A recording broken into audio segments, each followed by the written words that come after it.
Hey everybody, welcome to the Real United States. And, well, this doesn't really have anything to do with the Real United States, but it's a subject that I wanted to talk about. It came to mind recently, and it's a subject that I had worked through, I guess, mentally, sort of formulated a premise or about an idea about, and that is what I call the art of gracious acceptance. Now, that doesn't mean accepting a situation or accepting an idea. No, what that means is accepting a thing. All right? I don't know if it's common everywhere, but because I don't have experience in other parts of the world. But it is not uncommon here in the United States for people to have difficulty accepting something. I mean, like, here's a thing. John, take this. And they're like, but why? What did I do? What do I get you? They don't know how to go, thank you. And I think this was more difficult for me than it is maybe for the average person. And the reason is I was raised in a household where in the top 5 most dreaded things in life, obligation was like number 2 or number 3. You never wanted to be obligated to somebody. If they gave you something, you had an obligation. If they did something for you, you had an obligation. You were obligated to do something in kind. And that's how I was raised. And it wasn't until I was well into adulthood that I started to process this into the idea that a gift freely given is a gift freely received. If somebody does something for you, it's out of the goodness of their heart. It's because they're a good person. They're a nice person, and they saw you had a need, and they did something for you. If somebody gives you something, it's because they want you to have it, not because they're necessarily expecting something in return. Now, I understand for those of you whose minds are gone and going off the rails here, that promotions and loss leaders and things like that companies give, they're hoping to get something in return. That's why those things are given away. Those promotional items are given away. All right. I'm talking about personal interactions. I'm talking about you and me, or you and your spouse, or you and your best friend. All right. Those interactions, when somebody gives you something, is generally not because they expect something in return, because they, or that they certainly because they give it to you and they want to profit, they want something better in return. They give it to you because they want you to have it, or because they see a need and they want you to have it. Okay? So it takes some practice and some thought to get into the mental habit of when somebody goes, here's, a thing, or here, let me do that for you, to go, well, thank you. And just accept it. Don't accept it on the premise that you owe them. Don't accept it on the premise that they're trying to, just accept it. Accept the fact that people are good and that they, if they didn't want you to have it, they wouldn't have given it to you. They want you to be whole. They wouldn't have done this thing for you. How many times I've been in the winter, Beverly and I grew up in mid-Michigan, which is a very, very treacherous part of the world in the winter. And, you find people that have slid off the road or somehow got stuck in the snow or can't get out of their driveway, and you go over and you put a chain on the back of their vehicle and you hook it to your truck and you pull their ass out. And, and the next thing you know, they're reaching for their wallet. Like, oh, what do you want?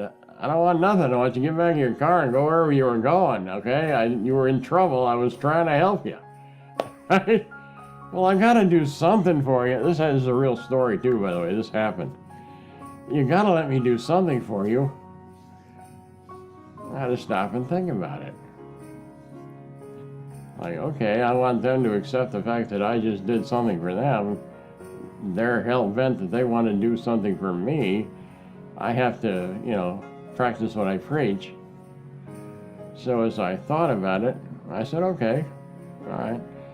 What I would like from you is the next person you find that's in trouble, I would like it if you would stop and help them. And it was a lady, a few years my senior. I was quite a young fellow at the time. And she thought about it. Okay, I will. Wonderful. And off she went. And I was happy and she was happy. And, I've been so many times, like I say, I've tried to, get somebody out of the snow. And they're jumping on, well, how can I help you? How can I do for you? What do I owe you? You don't owe me nothing. I'm just trying to help you. So it's difficult for people, at least here in the United States, to just accept that sometimes just accept things, all right? It's okay. It's all right. It's okay to say, well, thank you. Now, if the person was a douchebag, and they were hoping that by pulling you out of the snow, they were going to make $20 or $50 or whatever it is, and you just say, well, thank you very much, and they're pissed off, oh, well, they probably got what they deserved anyway.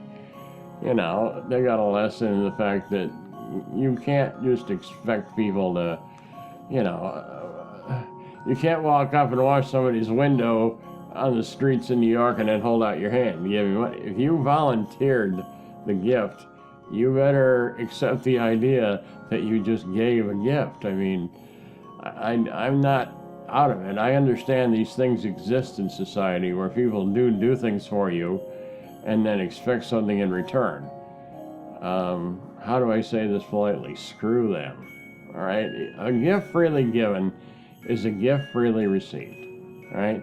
So when somebody does something for you, just say thank you. It's okay. This is especially important this time of year. Here in the United States, we're coming into the Christmas season.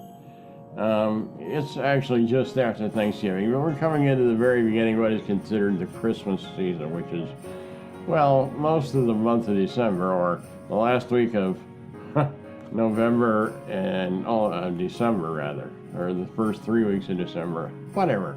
From the day after Thanksgiving till Christmas, which is December 25th, is the Christmas season. And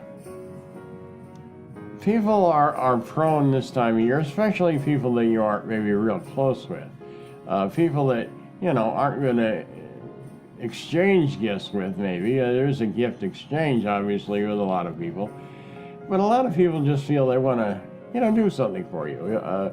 Usually these are business colleagues or, people you work with or people you do business with that will do something for you or give you something. And you can't freak out and go, well, I didn't get you anything. First of all, that almost sounds insulting. I didn't get you this because I was hoping you'd get me something. I got you this because I thought you would enjoy it. So if a colleague gives you something, say thank you and be done with it. If you want to get them something because, hey, they did something nice for me, I would like to do something nice for them, that's great. I don't discourage that. I think that's wonderful. But you don't have to, and don't do it because of a sense of obligation. And certainly don't say, well, I didn't do anything, that's just plain rude. The appropriate response is, thank you. That was very nice. I also have a problem, with a lot of things. There's certain idiomatic expressions almost here in the United States. And one is that a lot of us here in the United States are guilty of is, oh, you didn't have to do that. My gut response, my knee-jerk response is, I didn't do it because I had to. I did it because I wanted to. I did it because I thought it would, I wanted to. Which means I thought it would be nice, or I thought it would help you out, or whatever, This is especially true when you go to the hospital, you visit somebody, or you take them something, or when they're recovering, you bring them something. Oh, you didn't have to do that. I know. But I thought you would enjoy it. Oh, well, yeah, I will, but you didn't have to. I know I didn't have to. I wasn't under any obligation to give you something. I did it because I wanted to. So it's important, and I think it's for you all to know this time of year, somebody sends you something, somebody does something for you, thank you. All right? Certainly if you receive something from Beverly and I, and many of you might, just accept it. It's just because, all right? We certainly don't expect anything in return, although we're very happy for your friendship. That's all, folks. I just wanted to talk to you a little bit about the theory of gracious acceptance, and that you're not obligated, you're not tied, you don't have any sort of pressure. You can relax. It's Christmas. Or Hanukkah, or whatever. It's just that time of year where it's okay to just say thank you, and move on. And likewise, if you are one of these people who just likes to go out and buy a bunch of stuff and give it to all your colleagues and friends, and make sure you tell them, don't worry about it. It's a gift, right? It's a gift, and try and make them relax, make them at ease, make them feel better. That's part of the joy of giving. So anyway, that's all I wanted to say, folks. I hope you enjoyed that. You got an opinion that you'd like to share with me, give to me, I'd be happy to hear it. Leave it in the comment section down below. I'm always happy to hear from all of you. Just stop in and say hi. Over the conversation, that's cool. If you're new here, it's a little different than what we usually do, but welcome. I hope you enjoyed it. Please consider clicking subscribe to come along for the adventure, because honestly, we got a lot more to show you. And as always, folks, well, thank you for watching.